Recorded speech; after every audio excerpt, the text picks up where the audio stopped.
Hello student, मैं doctor Nitish Gupta एक बार पुनः आपका अपने यूट्यूब चैनल नीतीश गुप्ता में स्वागत करता हूं। बच्चों, आज के टॉपिक के जिसके बारे में हम चर्चा करने जा रहे हैं, ये बीमाओं पर आधारित टॉपिक है। और बीमाओं पर आधारित टॉपिक है, बीमाओं के उपयोग क्या क्या कर सकते हैं। कोई भी चीज़ हम स्टडी कर रहे हैं, जैसे बीमाओं के बारे में हमने पढ़ा, तो बीमाओं के पढ़ने का क्या फ़ायदा है, हम इन बीमाओं को कहाँ पर उपयोग में लाएंगे। तो बीमाओं के 3 उपयोग हैं, और 3 उपयोग में से जो पहला उपयोग है, जिससे आपके एग्जाम में बोर्ड में तो नहीं आता है, कंपटीशन एग्जाम में भी आ सकता है, और बोर्ड एग्जाम में ना आने की वजह आप समझ रहे हैं, क्योंकि 11वीं क्लास का है। 11वीं क्लास का तो जो पोर्शन है वो 11वीं में आएगा, 12th में नहीं आएगा। हालांकि अगर आपकी जानकारी में है तो कुछ साल पहले अगर हम देखें तो 11th और 12th का पूरा सिलेबस 12th क्लास में आता था, तब सिलेबस काफ़ी अधिक बढ़ जाता था। तो इससे कंपटीशन में भी आ सकता है, और कंपटीशन एग्जाम के साथ साथ आपके यहाँ जो 11th क्लास का एग्जाम है उसमें संभवतः इससे पूछा जाता है। तो आज का जो टॉपिक है वो है एक पद्धति के मात्रकों को दूसरी पद्धति के मात्रकों में बदलना। हम जानते हैं कई प्रकार की पद्धतियां होती हैं, MKS पद्धति होती है, CES पद्धति होती है, ठीक है नहीं। अगर हमारे पास कोई भौतिक राशि दी गई है जो एक मात्रकों में दी गई है, एक पद्धति के मात्रक में दी गई है, और उसे हम दूसरी पद्धति के मात्रकों में परिवर्तित करना चाह रहे हैं, तो दूसरी पद्धति के मात्रकों में परिवर्तित करने के लिए हम बीमाओं का उपयोग कर सकते हैं। बीमाओं के उपयोग को समझने के लिए ये आवश्यक है कि वास्तव में बीमाएं कैसे निकालते हैं, बीमीय सूत्र कैसे निकालते हैं, इसके बारे में हमें जानकारी होना चाहिए। अगर हम बीमाएं निकालना नहीं जानते हैं, अगर कोई भी तरीका आप अपना लें, कोई भी ऐसा तरीका नहीं बना जिसमें अगर आपको बीमाएं निकालना नहीं आती हैं और सीधे सीधे आप बीमाओं के उपयोग समझ लें।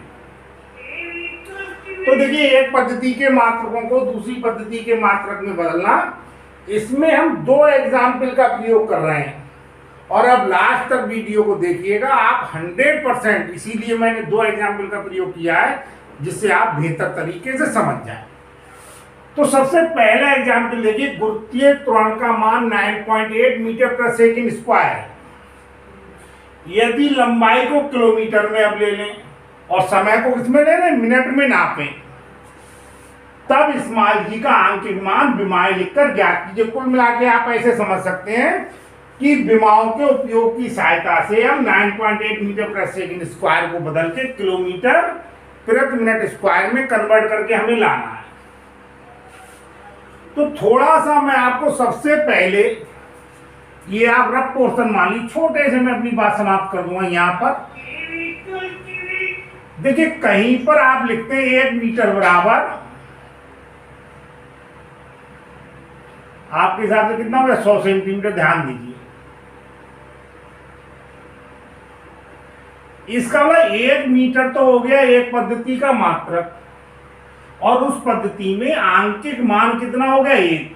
यानी 1 और मीटर का जो गुणा है वो बराबर है 100 गुणा सेंटीमीटर के। यानी पहली पद्धति का आंकिक मान 1 और पहली पद्धति का मात्रक मीटर, इनका जो गुणनफल है या इनकी जो गुणा है वो दूसरी पद्धति के मात्रक यानी सेंटीमीटर और दूसरी पद्धति के आंकिक मान के गुणनफल के क्या होती है, बराबर होती है। तभी हम 1 मीटर को 100 सेंटीमीटर लिख लेते हैं।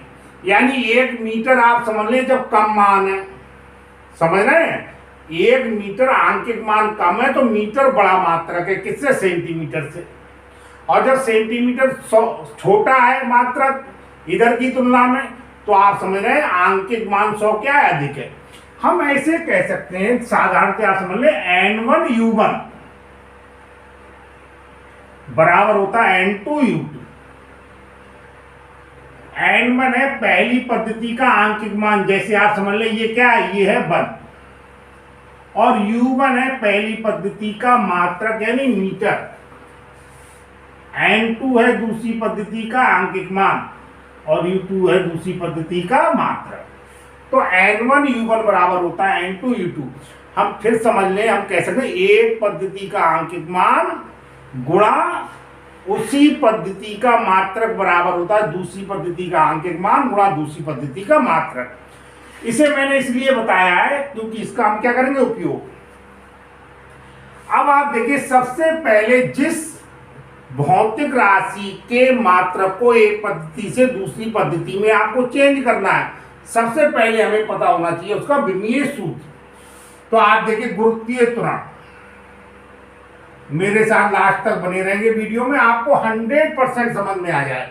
गुरुत्वीय त्वरण का विमीय सूत्र, विमीय सूत्र, गुरुत्वीय त्वरण का विमीय सूत्र आप जानते हैं कितना होता है, L T-2। अब आप ध्यान दीजिए, 1 लगाकर, यानी L1 T1, ध्यान से सुनिए, L1 T1 हम लिख लें जिस पद्धति में दिए गए, और L2 T2 यानी जो विमीय सूत्र में प्रतीक आए उनमें 1 लगाकर हम लिख लें जिस पद्धति में दिए गए, और 2 लगाकर हम जिस पद्धति में बदलना चाह रहे हैं उसमें ले लें। मैं आपको लिख दे रहा हूं, देखिए, माना L1, T1, यानी क्या लगाया 1, तो L1 लंबाई है, इसका मतलब क्या हो गया मीटर, और T1 क्या है समय है, तो क्या हो गया सेकंड। माना L1, T1 क्रमशः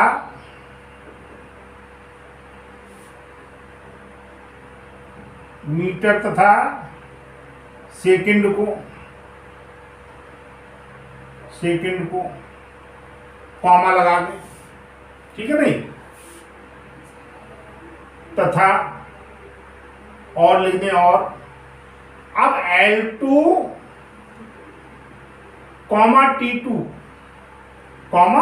T2 यहां पर आप तथा हटा दीजिए तो ज्यादा बढ़िया लगेगा, कॉमा लगाइए। तो माना L1, T1 क्रमशः मीटर, सेकंड को, और L2, T2 क्रमशः। अब हमें जिसमें कन्वर्ट करके लाना है, तो कन्वर्ट करके किसमें, L को कन्वर्ट करके किसमें लाना है, मीटर में, तो क्रमशः किलोमीटर,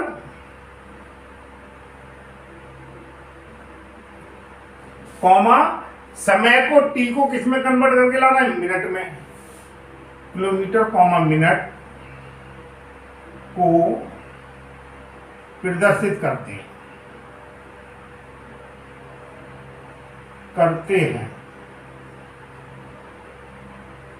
प्रदर्शित करते हैं। तो हम क्या करेंगे, इन पद्धतियों में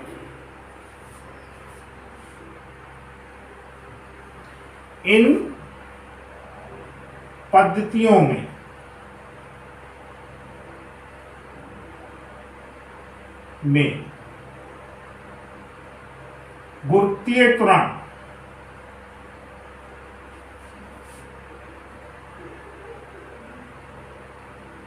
के मात्रक, देखिए कंफ्यूजन ना करें, हम मात्रक भी लिख सकते हैं और विमीय सूत्र भी लिख सकते हैं।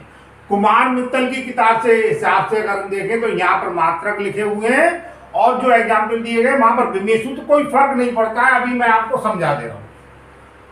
माना L1, T1 क्रमशः मीटर, सेकंड को, L2, T2 क्रमशः किलोमीटर, मिनट को प्रदर्शित करते हैं। इन पद्धतियों में गुरुत्वीय त्वरण के मात्रक, देखिए L1 T1 - 2 तथा देखिए L1 T1 - 2, आप ऐसे समझे L1 को हम मीटर है और T1 क्या है, सेकंड है। तो आप देखिए L1 T1 - 2 किसे प्रदर्शित कर रहा है, मीटर पर सेकंड स्क्वायर को। देख लीजिए मीटर ऑब्लिक ये T1 2 जो नीचे जाएगा तो वो क्या होगा, सेकंड स्क्वायर। तो इन पद्धतियों में गुरुत्वीय त्वरण के मात्रक L1 T1 - 2 तथा L2 T2 - 2 होंगे। इसमें मैं पूरा डिटेल में लिख रहा हूं, बिल्कुल एग्जाम में आपको ऐसे ही लिखना है। माना देखिए L2 का मतलब क्या हो जाएगा, किलोमीटर, इनटू T2 क्या हो जाएगा, मिनट, तो क्या हो जाएगा, ये हो जाएगा किलोमीटर प्रति मिनट स्क्वायर, जिसमें हमें कन्वर्ट करने लाना। माना इन पद्धतियों में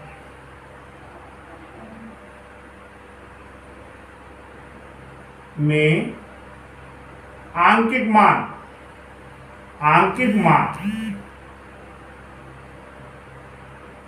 क्रमशः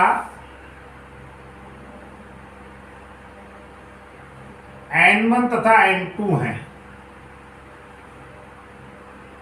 तब देखिए, मैंने आपको बताया, यहां तक आपको समझ में आ गया होगा। किसी भी प्रकार की प्रॉब्लम अगर महसूस कर रहे हैं तो आप कमेंट बॉक्स में कमेंट करके लिख सकते हैं, मैं प्रयास करूंगा उसे रिमूव करने का। तो यहां तक फिर एक बार ध्यान दीजिए, अगर एक एग्जाम्पल आपकी समझ में आ जाएगा तो आप इससे संबंधित सभी न्यूमेरिकल्स कर लेंगे। मैंने आपको बताया, जिस भौतिक राशि के मात्रक को हम एक पद्धति से दूसरी पद्धति में कन्वर्ट करना चाह रहे हैं, सबसे पहले हमें उसका पता होना चाहिए विमीय सूत्र, यानी गुरुत्वीय त्वरण का विमीय सूत्र। विमीय सूत्र में जो एक प्रकार से प्रतीक आए, हम कह सकते हैं जो मात्रक आए, जो सिंबल्स आए, उनमें 1 1 1 लगाकर हम लिख लें जिस पद्धति में मात्रक दिया गया है, और 2 2 लगाकर हम लिख लें जिस पद्धति में मात्रक चेंज करके लाना है। ठीक है नहीं? तो यही हमने किया है कि हमने लिख लिया। देखिए, आप देख सकते हैं मीटर सेकंड 1 1 लगा के और किलोमीटर और मिनट 2 2 लगा के, फिर इनके मात्रक क्या हो जाएंगे मैंने आपको बता दी। इन पद्धतियों में आंकिक मान n1 तथा n2 है। तब मैंने आपको वो कॉर्नर में बताया, सबसे पहले n1 u1 बराबर हो जाएगा n2 u2। ब्लॉक में मैं बंद कर दे रहा हूं जिससे आपको समझ में आए। अब देखिए, n1 का मतलब हो गया पहली पद्धति का मात्रक, पहली पद्धति के मात्रक जो है उसमें आंकिक मान। तो n1 का मान कितना, 9.8, जरा ध्यान दें आप, इनटू u1 है पहली पद्धति का मात्रक, L1 T1 -2, n2 है दूसरी पद्धति का आंकिक मान, इसी को तो निकालना है, और ये हो गया L2 T2 -2। निकालना n2 9.8। अब आप देखिए, हम L वाले के नीचे L वाले को ले आए तो L1 अपॉन L2, ध्यान दीजिए, n2 तो L1 अपॉन L2 और T1 upon T2, T1 upon T2 -2। ठीक है नहीं? तो देखिए n2 ज्यादा बहुत नया कुछ इसमें नहीं किया है। L1 अपॉन L2 और T1 upon T2 whole to the power -2। इसके आगे देखिए,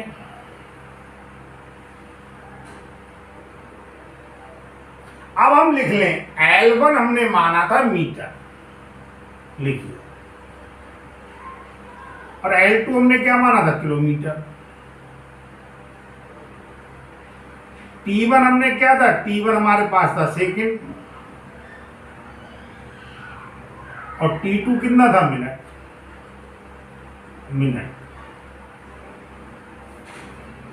अब इसके बाद हम क्या करें, इसके आगे n2 बराबर, n2 का ही तो मान निकालना है, n2 बराबर 9.8। हम सुविधा के लिए जो बड़ा मात्रक है उसे छोटे मात्रक में बदल लें। हालांकि हम छोटे को भी बड़े में बदल सकते हैं, वो थोड़ा सा प्रॉब्लम क्रिएट करेगा। जैसे बड़े मात्रक को छोटे में कन्वर्ट करें तो आप जानते हैं 1 किलोमीटर बराबर क्या होता है, 1000 मीटर होता है। हम कर मीटर को भी किलोमीटर में कन्वर्ट कर सकते हैं, लेकिन कठिन है। अगर हम निकालेंगे तो यहां पर 1 मीटर बराबर हो जाए 1/1000 किलोमीटर। तो सुविधा के लिए हम बड़े मात्रक को छोटे में कन्वर्ट करने आसानी रहेगी। ये मीटर और ये बेटा हो गया 1000 मीटर।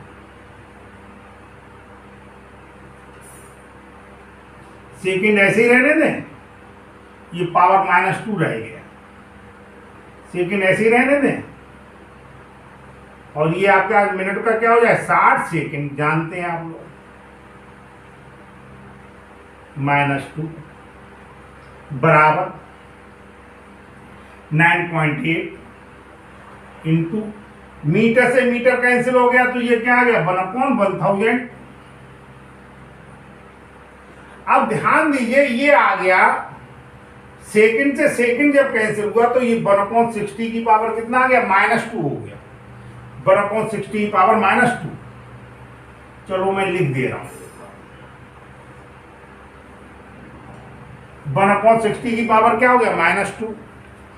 अगर हम देखें तो आप ये पाएंगे ये 1/60 यानी 60 नीचे है, पावर -2 हो गया। अगर इसे ऊपर ले जाएं, देखिए 9.8 1/1000 और 60 की पावर ऊपर जाके हो जाएगी +2। मैं डिटेल में लिख दे रहा हूं, ये आ जाएगा 9.8 1/1000 और ये कितना हो गया 60 गुणा 60। 0 से 0 कैंसिल हो जाएगा, 0 से 0 कैंसिल हो जाएगा, है ना। और इसे जब हम हल करके निकालेंगे तो ये आ रहा है 35.3, यानी दूसरी पद्धति में इसका आंकिक मान आ जाएगा 35.3, यानी जी का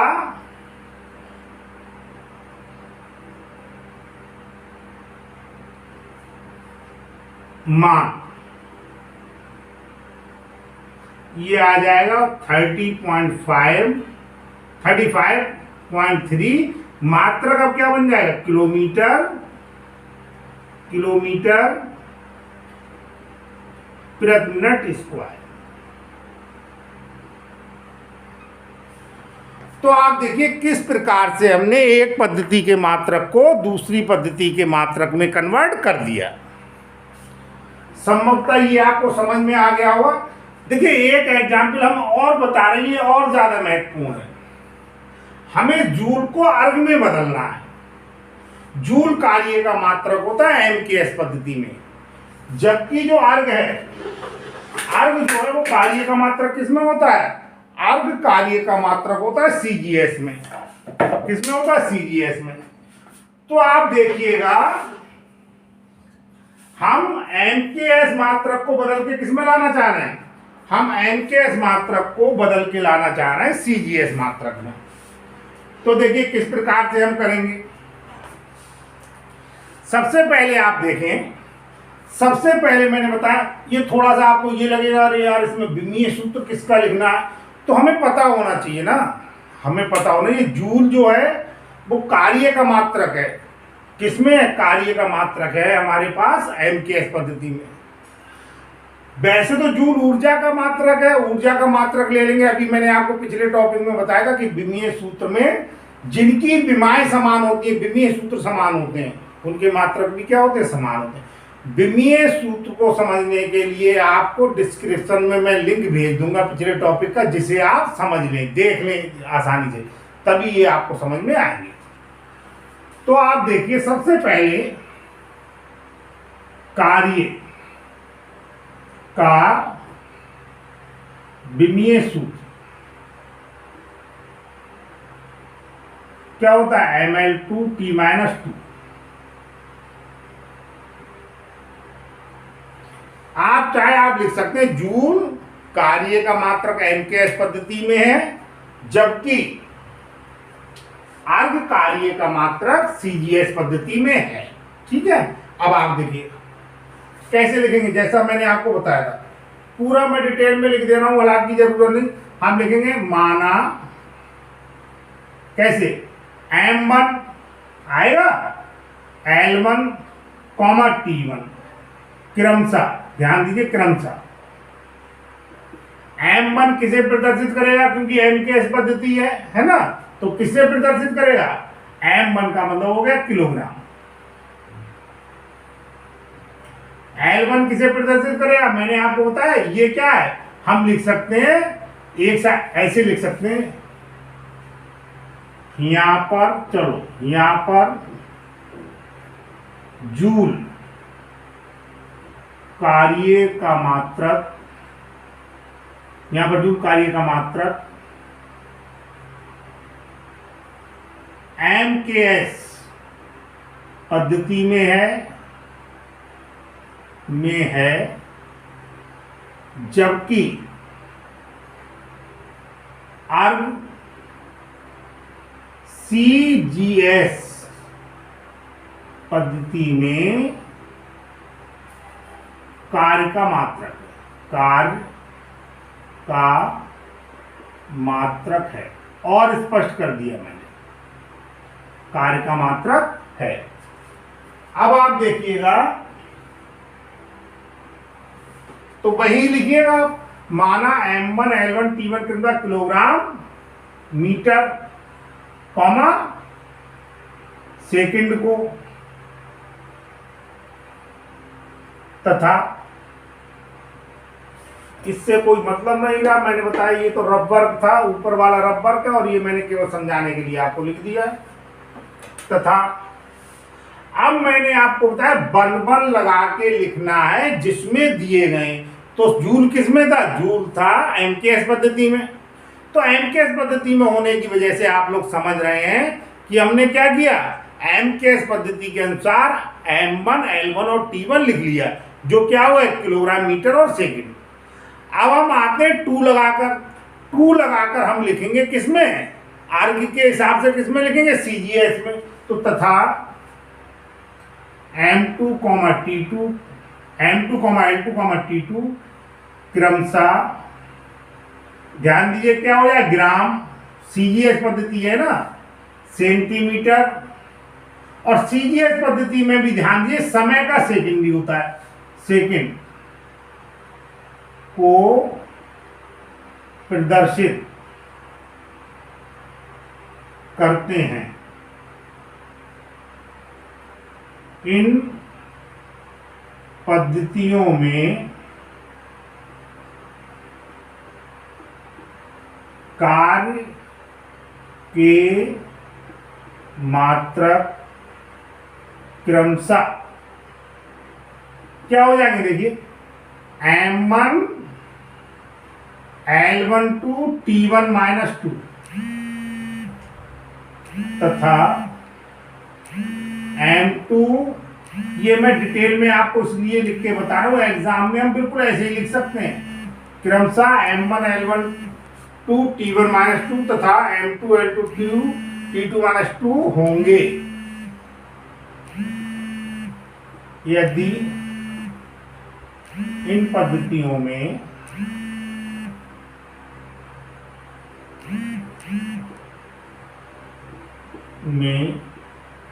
आंकिक मान क्रमशः क्या मान लें, N1 तथा N2 हो, तब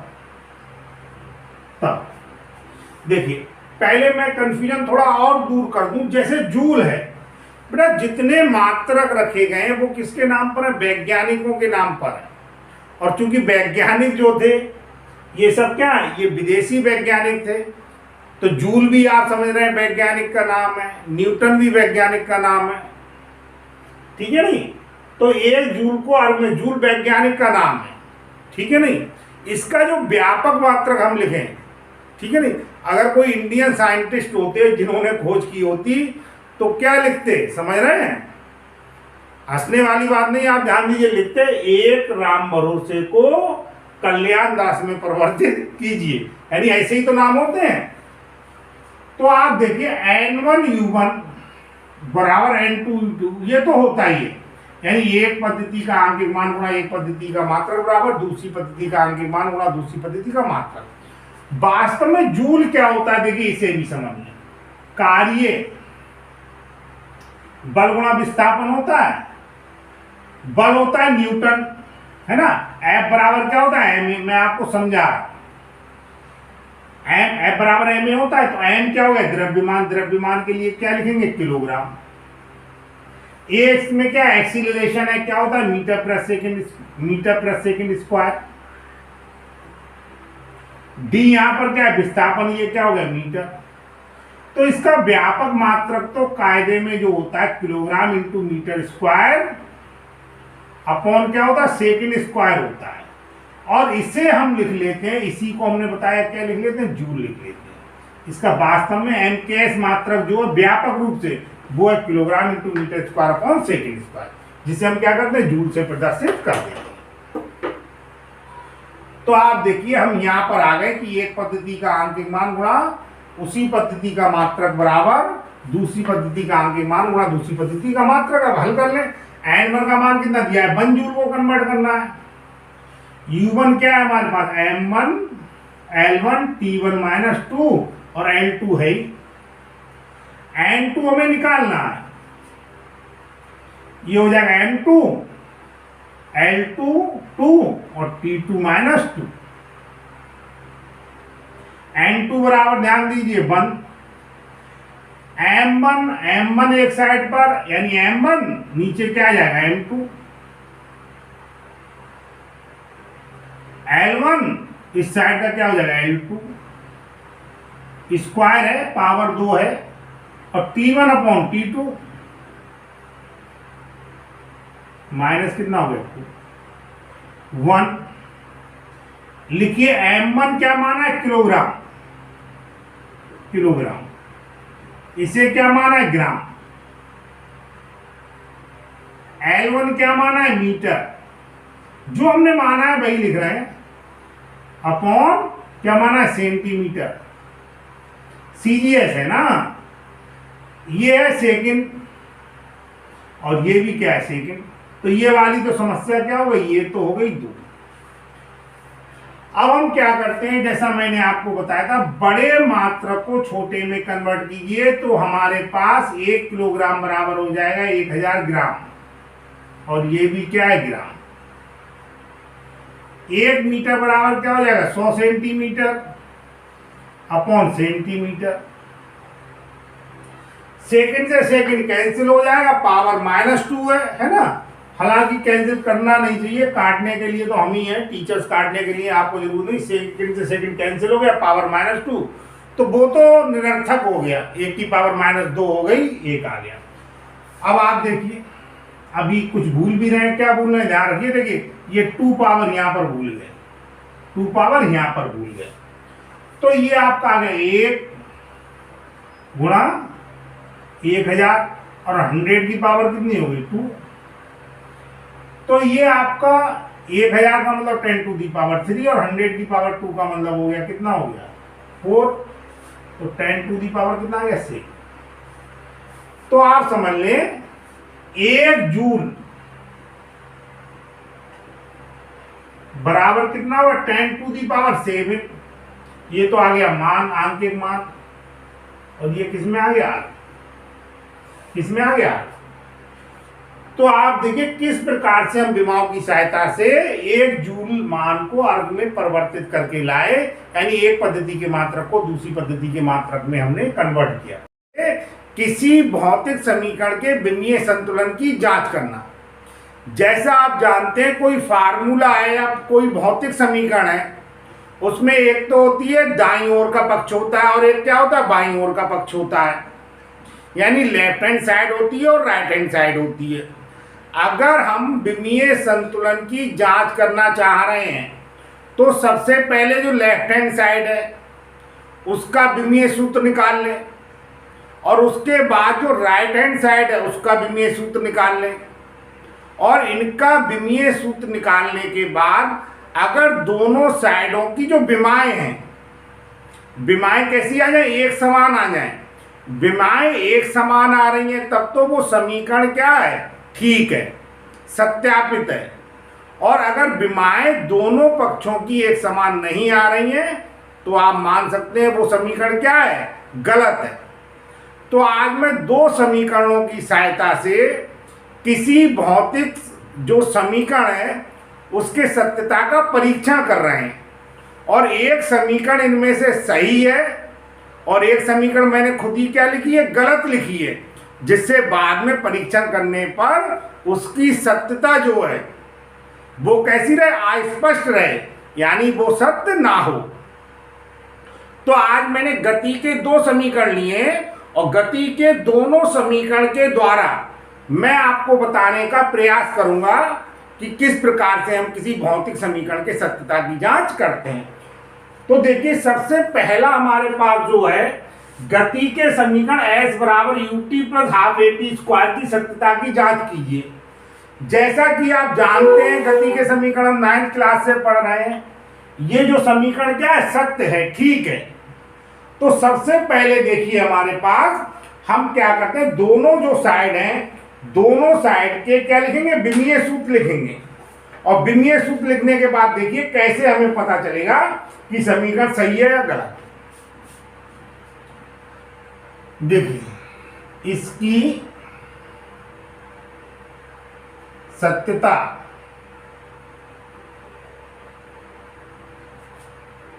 का परीक्षण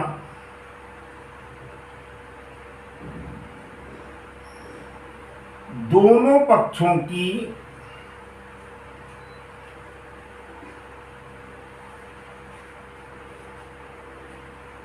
विमाएं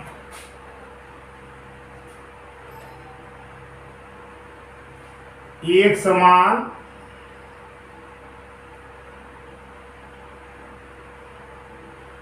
होने पर होगा। देखिए, सबसे पहले s, सबसे पहले हम क्या लिखेंगे, सबसे पहले हम लिखेंगे यहां पर s की विमा, ठीक है, s का विमीय सूत्र, s का विमीय सूत्र।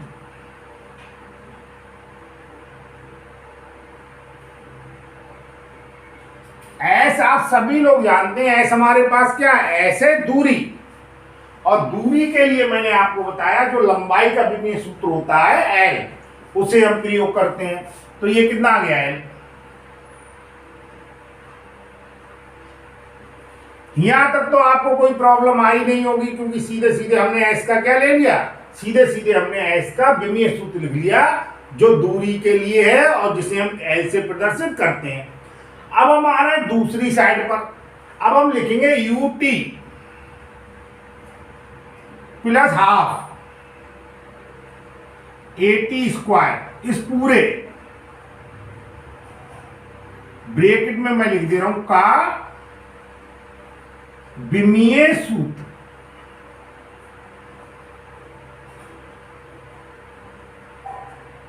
ध्यान दिए, u यहां पर होता है प्रारंभिक वेग, और वेग चाहे प्रारंभिक वेग हो अंतिम वेग हो, दोनों प्रकार का जो वेग है ये रेखीय वेग होता है। और रेखीय वेग का विमीय सूत्र आप जानते हैं कितना हो जाएगा, l t minus 1, l t minus 1। t यहां पर क्या है, टाइम, क्या ले लिया हमने, t प्लस हाफ, यहां पर क्या है, संख्या है, ये क्या है, संख्या है। और कोई भी जो आंकिक मान होता है या संख्या होता है वो कैसी होती है, विमाहीन राशि होती है। तो इसकी विमा नहीं होगी क्योंकि ये शुद्ध संख्या है, तो इसे हम छोड़ दें। अब आ रहे हैं a पर। a हमारे पास क्या है, त्वरण है। त्वरण के लिए क्या होता है, l t माइनस 2। अब हमारे पास t स्क्वायर आया, तो t आप समीकरण के अनुसार समझ रहे हैं, हमारे पास क्या है, समीकरण के अनुसार हमारे पास टाइम है, तो ये कितना आ गया, t स्क्वायर का मतलब ये हो गया t2। देखिए, अब हमारे पास t इनवर्स t माइनस 1 और ये t प्लस 1, तो यहां पर क्या रह गया है,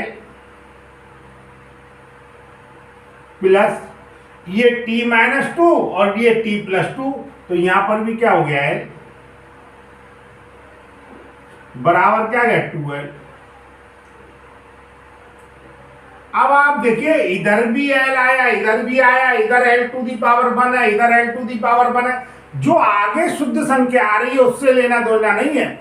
मैंने आपको बताया दोनों पक्षों की विमाएं समान होनी चाहिए। तो यहां भी l टू दी पावर क्या पढ़ेंगे हम, 1, और यहां पर भी l टू दी पावर क्या पढ़ेंगे, 1। तो दोनों साइड की विमाएं समान होने के कारण ये समीकरण क्या है, सत्य है। हम लिख सकते हैं LHS की विमा लिख दें, चलो बराबर RHS राइट हैंड साइड की विमा, और ये बराबर है इसलिए समीकरण क्या है, सही है। अतः यह समीकरण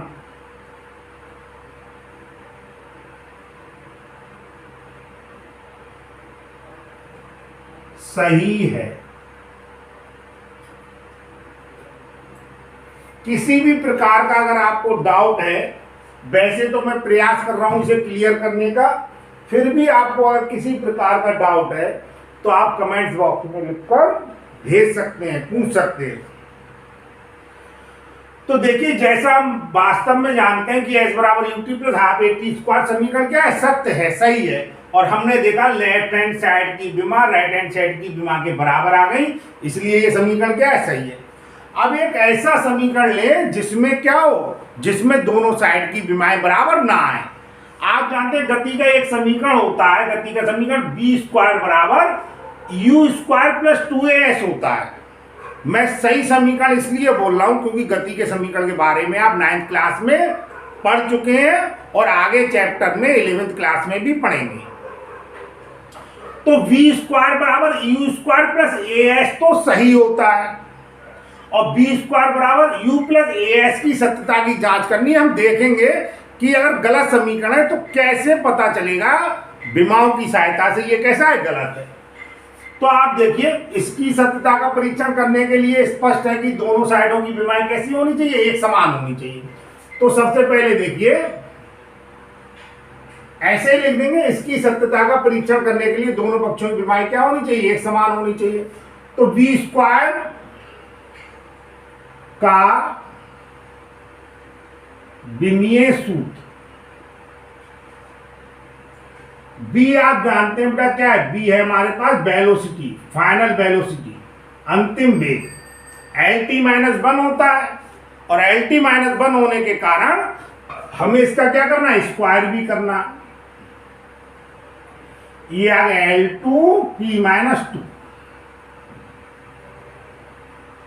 एक तो ये तो आगे हमारे पास क्या, एक साइड की विमा।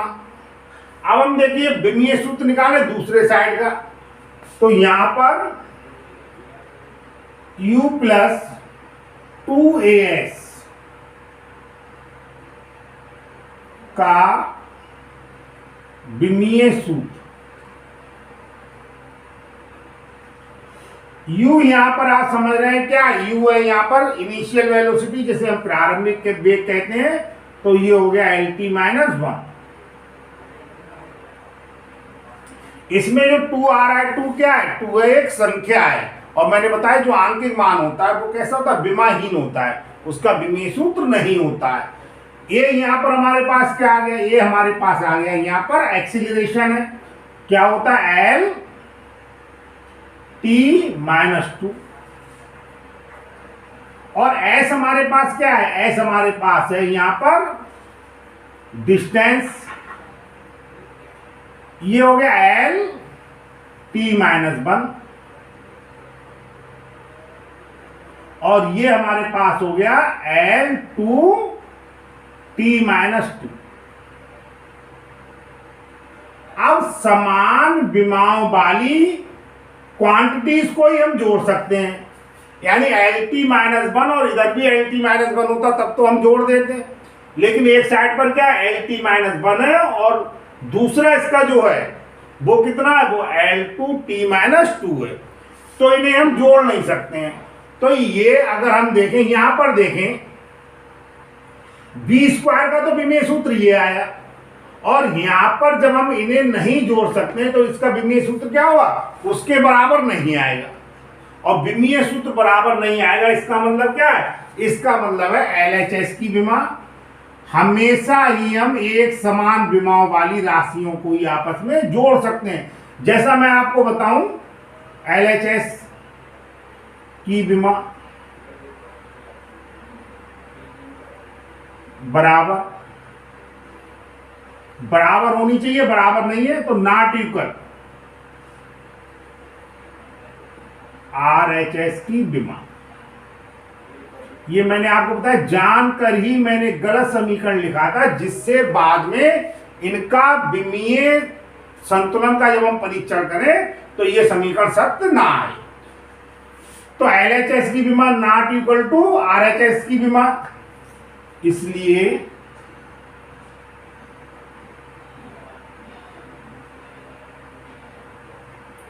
यह समीकरण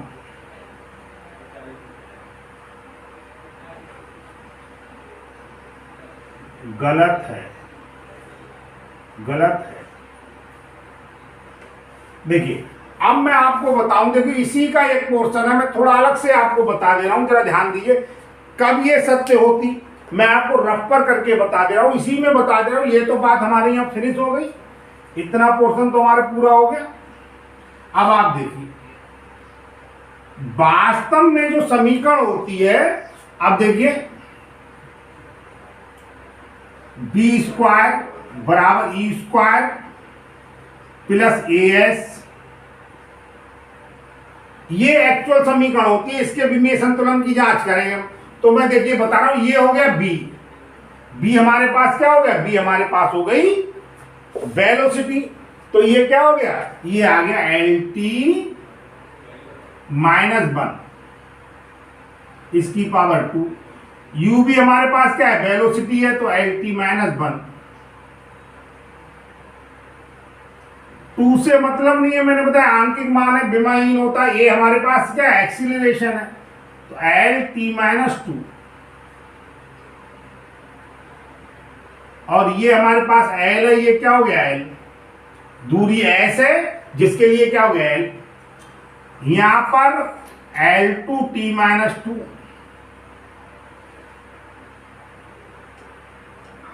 ये L2T -2। मैं अब आपको दिखा रहा हूं कि सही समीकरण लिखिए, तो देखिए क्या आ जाएगी, सही आ जाएगी। जो विमीय संतुलन है वो क्या हो जाएगा, इसमें देखा जाएगा बराबर होंगे, प्लस L2T -2। देखिए पावर की वजह से L2T -2, और ये L है और ये L है, पावर 1 है, तो L2T -2। L2T -2, और ये एक पक्ष ये तो जुड़ जाएंगे, तो क्या हो जाए 2 L2T -2। देखिए L की पावर इधर से क्या है, 2 है। पावर क्या हम कह सकते हैं, एक प्रकार से इसकी जो विमा है वो कितनी है, 2 है, और इस साइड पर L की विमा कितनी है, 2 है, और यहाँ पर T की जो विमा है वो -2 है, यहाँ पर क्या है, T -2 है। तो इधर साइड की विमाएं इधर वाली साइड की विमाएं के क्या है, बराबर है। अब ये समीकरण क्या है, सही है। अब समीकरण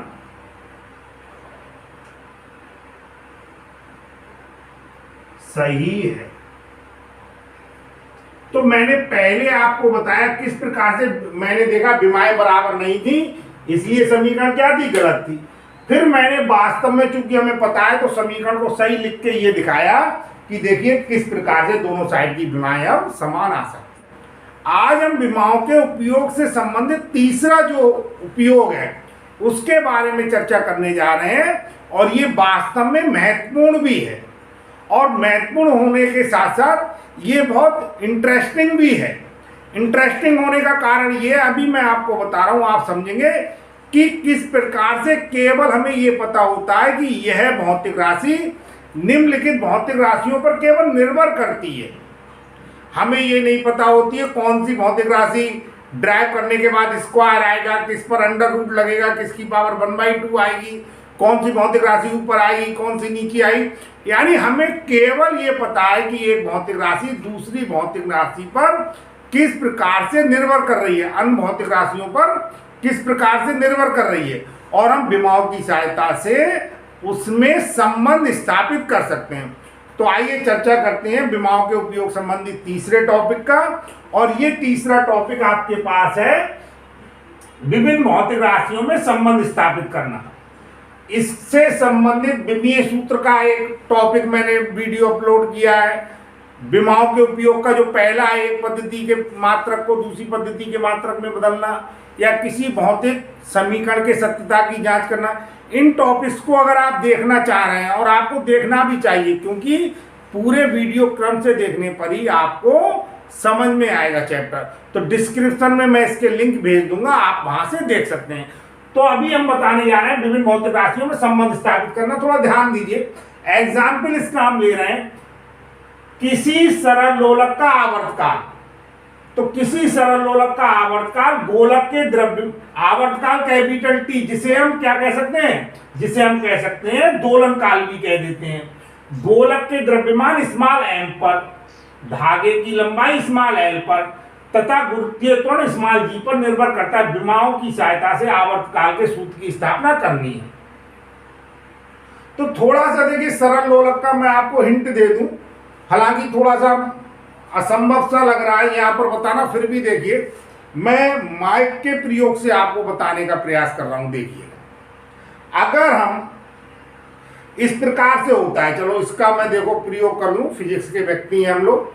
इसमें आप देखिएगा, इसे धागे के एक सिरे पर एक हम गोलक धातु का बांध देते हैं, गोल वस्तु बांध देते हैं, और एक धागे का सिरा जो है वो क्या कर देते हैं, हैंग कर देते हैं हुक से। ध्यान दीजिए। तो इसमें एम क्या हो गया, एम तो हो गया द्रव्यमान गोलक का, और इसके साथ साथ जो धागे की लंबाई हो गई वो क्या हुई, स्मॉल है। गुरुत्वीय त्वरण स्मॉल जी को आप जानते हैं। अब आवर्तकाल क्या होता है, ये इसकी माध्य स्थिति है। अगर हम इसे विस्थापित करके छोड़ दें तो ये इस प्रकार से आप देख रहे हैं क्या करने लगेगा, ये इस प्रकार से दोलन करने लगता है।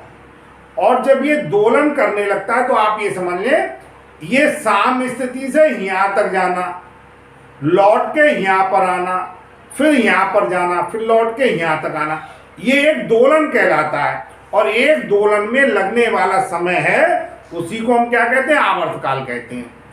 तो मैंने आपको बताया, एक तो गोलक के द्रव्यमान पर निर्भर कर रहा है, और गोलक के द्रव्यमान के साथ साथ दूसरा ये किस पर निर्भर कर रहा है, दूसरा मैंने आपको बताया था धागे की लंबाई पर निर्भर कर रहा है, और गुरुत्वीय त्वरण स्मॉल जी के मान पर निर्भर कर रहा है। आवर्तकाल का या दोलन काल का समय निकालना है हमें, यानी एक दोलन पूरा करने में जितना समय लगा है उसका जो फार्मूला टी है उसे ज्ञात करना है।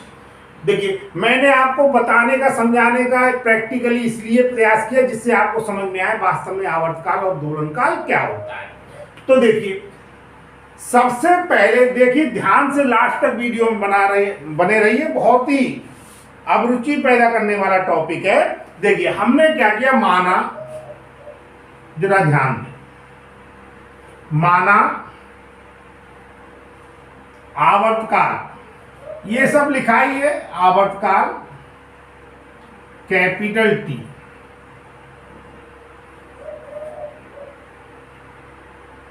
द्रव्यमान थोड़ा मैं शॉर्ट में लिखता नहीं है, गोलक का द्रव्यमान लिख सकते हैं हम, द्रव्यमान स्मॉल एम की घात, हमने अपनी तरफ से मान लिया, कुछ भी मान लें ए पर, कॉमा, दूसरा क्या है, लंबाई, धागे की लंबाई हम शॉर्ट में लिख दे रहे हैं, आप समझ रहे हैं, धागे की लंबाई, धागे की लंबाई, धागे की लंबाई स्मॉल एल की घात, ये हम मान रहे हैं अपनी तरफ से, हमने मान लिया घात बी पर, तथा गुरुत्वीय त्वरण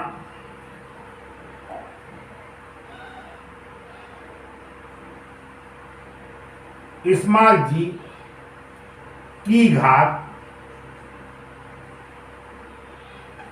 स्मॉल सी पर निर्भर करता है। हमने मान लिया, ये तो दिया कि आवर्तकाल का मान द्रव्यमान पर निर्भर कर रहा है, लंबाई पर निर्भर कर रहा है और गुरुत्वीय त्वरण पर निर्भर कर रहा है। हमने अपनी तरफ से मान लिया ये मान द्रव्यमान की घात स्मॉल ए पर लंबाई की घात स्मॉल b पर और गुरुत्वीय त्वरण की घात स्मॉल c पर निर्भर कर रहा है। निर्भर करने का मतलब है, आप लोग समझ रहे हैं, ये क्या है, ये अनुक्रमानुपाती यानी t proportional m to the power क्या है a, l to the power क्या है b और g टू दी पावर क्या हो गया c। यानी m की पावर a पर, l की पावर b पर और g की पावर क्या है c पर निर्भर कर रहा है। चाहे तो हम ब्रैकेट लगा दें, ये जब हम अनुक्रमानुपाती का चिन्ह जब हटाते हैं तो यहां पर क्या लेते हैं, कांस्टेंट लेते हैं, और ये कांस्टेंट क्या होता है, विमाहीन होता है। तो इक्वल का साइन लगा दिए, ये कांस्टेंट आपने ले लिया स्मॉल के, और m to the power a, l to the power b और g to the power c। जहां स्मॉल के कुछ भी मान सकते हैं, एक विमाहीन नियतांक है, ये है तो नियतांक लेकिन कैसा है, विमाहीन है, क्योंकि अगर इसकी विमा होगी तो हम जो समीकरण निकालना चाह रहे हैं, संबंध निकालना चाह रहे हैं, वो नहीं निकल पाएगा। तो जहां स्मॉल के एक विमाहीन नियतांक है,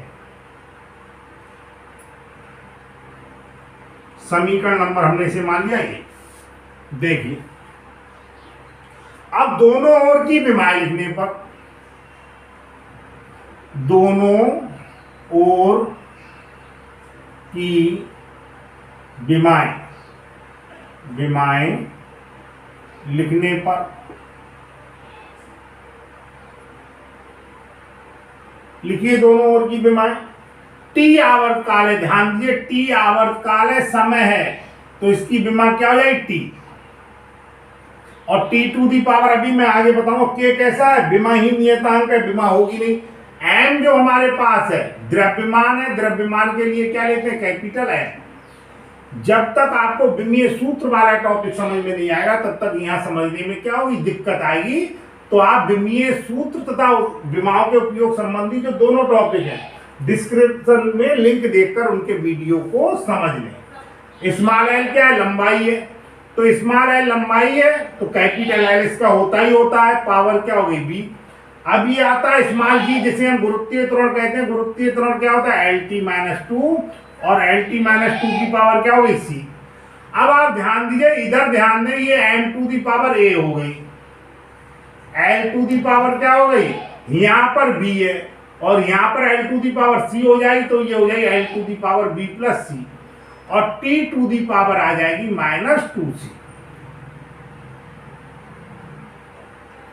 अब आप यहां पर देखें, टी है, टी के ऊपर इधर एम वाला टर्म भी है, एल वाला टर्म भी है, और टी वाला टर्म भी है, तो हम इधर वाले जो टर्म है उसे एम और एल और टी के पदों में ही लिख लें। तो टी टू दी पावर हमने 1 लिख लिया, कुछ नहीं है तो हम 1 तो मान ही ले। तो देखिए, अब एल टू दी पावर क्या लिख ले, 0, और एम टू दी पावर क्या लिख ले, 0। इसे हम लिख सकते हैं। अब एम एल टी के टर्म में ये भी आ गया, और एम एल टी के टर्म में इधर वाला पक्ष भी आ गया। अब अगर विमीय संतुलन के लिए यह आवश्यक होता है कि दोनों पक्षों की विमाएं क्या होनी चाहिए, समान होनी चाहिए, तो लिखेंगे विमीय, ये टर्म लिख दे, विमीय संतुलन के लिए दोनों पक्षों की विमाएं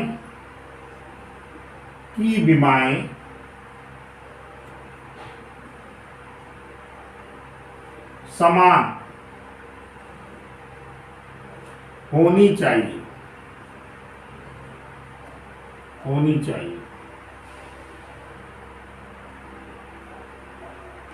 विमीय संतुलन के लिए दोनों पक्षों की विमाएं क्या होनी चाहिए, समान होनी चाहिए। तो देखिए आप, m टू दी पावर यहां पर 1 है और यहां पर क्या है, sorry m to the power a है और यहां पर क्या है 0, a बराबर क्या है 0। अब यहां पर l की पावर है b प्लस सी, और इधर क्या है 0, तो एक रिलेशन निकल के आ गया कि हमारे पास b बराबर क्या होगा माइनस सी। एक संबंध तो a का मान तो 0 आ गया, ठीक है। अब आप देखिए, यहां से आप देखें -2c, टी की पावर क्या है -2c है, यहां पर 1 है, तो ये कितना हो गया 1, तो c बराबर क्या हो गया -1/2, ये c की वैल्यू, और c की वैल्यू यहां पर अगर रख दें, b बराबर क्या है -c, b बराबर -c, it implies that b equal to minus का 1/2 बराबर क्या हो गया +1/2। तो हमारे पास a, b और c के जो मान है वो निकल आए। यह मान हम समीकरण 1 में रखेंगे, यह मान समीकरण 1 में रखने पर, 1 में रखिए तो 1 में रखने पर क्या होगा, देखिए ये इक्वेशन है t इक्वल टू के, ऐसे ही रहने में n टू दी पावर क्या है a, और a की वैल्यू क्या निकल के आई है 0, l टू दी पावर है b, और b की वैल्यू हमारे पास क्या निकल के आई है, b की वैल्यू निकल के आई है, अभी हमने निकाली थी 1/2, और g टू दी पावर क्या है c, और c की वैल्यू कितनी निकल के आई है, c की वैल्यू हमारे पास निकल के आई है -1/2। t बराबर के n टू दी पावर 0, यानी ये हो गया 1, और इसे हम लिख सकते हैं l की पावर 1/2, और ये माइनस नीचे चला जाएगा तो g की पावर क्या हो जाएगी प्लस की 1/2 हो जाएगी। इसे अगर हम देखें जब अंडर रूट लगा होता है तो क्या लिख लेते हैं हम, 1/2 लगा होता है तो क्या लिख लेते हैं, हम लिख लेते हैं अंडर रूट। तो ये हमारे पास आ गया t बराबर के √L/G। अब देखिए k का मान अलग अलग होता है, जो नियतांक है उसका मान अलग अलग होता है। अब आप कहेंगे सर ये कैसे पता चलेगा, ये प्रयोग के द्वारा निकाला गया है, और जब आप इससे संबंधित न्यूमेरिकल्स कर लेंगे, जैसे अगर आवर्तकाल का फार्मूला पिछले क्लासों में कहीं पर आपने पढ़ा है तो t बराबर 2π√L/G होता है, तो यहां से हमें पता चल जाएगा कि k का मान क्या है 2π। 1% ऐसा न्यूमेरिकल आ रहा है जहां पर आपको k के मान में क्या है डाउट है, ये बाय एक्सपेरिमेंट निकालते हैं, तो आप सीधे सीधे k को लगे रहने दें और वहां पर ही छोड़ दें, आपका क्वेश्चन क्या माना जाए, सही माना जाए। जनरली जब हम 6-7 प्रकार के न्यूमेरिकल्स करेंगे तो हम समझ जाएंगे कि इसमें k का मान क्या होना चाहिए, क्योंकि फार्मूला हमारे माइंड में ऑलरेडी क्या होता है, पहले से होता है। तो लिखेंगे, इधर लिख देंगे प्रयोग द्वारा, बस कंप्लीट हो चुका है, प्रयोग द्वारा स्मॉल k का जो मान है, यहाँ पर 2π है, कहीं पर 1 होता है, कहीं पर 1/2 होता है, वो आप मैंने बताया ना लगातार प्रैक्टिस करेंगे तो कुछ ही इससे संबंधित न्यूमेरिकल्स हैं, एग्जाम्पल है, आप समझ जाएंगे जब फार्मूला आपके दिमाग में पहले से होगा कि k का मान क्या होना चाहिए। तो t बराबर 2π √, ये हो जाएगा L/G। तो इस प्रकार से देखिए कितना, आप देखिए यहाँ पर रोचकता बन गई, कितना इंटरेस्टिंग हो गया। इन्होंने कहा था m के मान पर निर्भर कर रहा है, और हमने देखा कि m के मान पर निर्भर करता ही नहीं है, यानी वो गायब हो गया, t का मान m के मान पर निर्भर नहीं कर रहा है, जबकि क्वेश्चन में कहा था। अब केवल हमें ये पता था l के मान पर निर्भर कर रहा है, लेकिन l ऊपर आएगा, उसकी पावर 1/2 आएगी, और 1/2 की वजह से क्या हो जाएगा, अंडर रूट लग जाएगा। और इसी प्रकार से केवल पता था g पर निर्भर कर रहा है, तो हमें नहीं पता था कि g नीचे आएगा, उसकी पावर 1/2 आएगी, और 1/2 होने की वजह से वो क्या आ जाएगा, अंडर रूट में आ जाए। तो केवल एक भौतिक राशि अन्य राशियों पर किस प्रकार निर्भर करती है, इसी के आधार पर हमने विमाओं के उपयोग से उस भौतिक राशि से संबंधित सूत्र को प्राप्त कर लिया। तो इस वीडियो में मैंने आपको स्पष्ट करने का प्रयास किया है कि किस प्रकार से हम विभिन्न भौतिक राशियों में संबंध स्थापित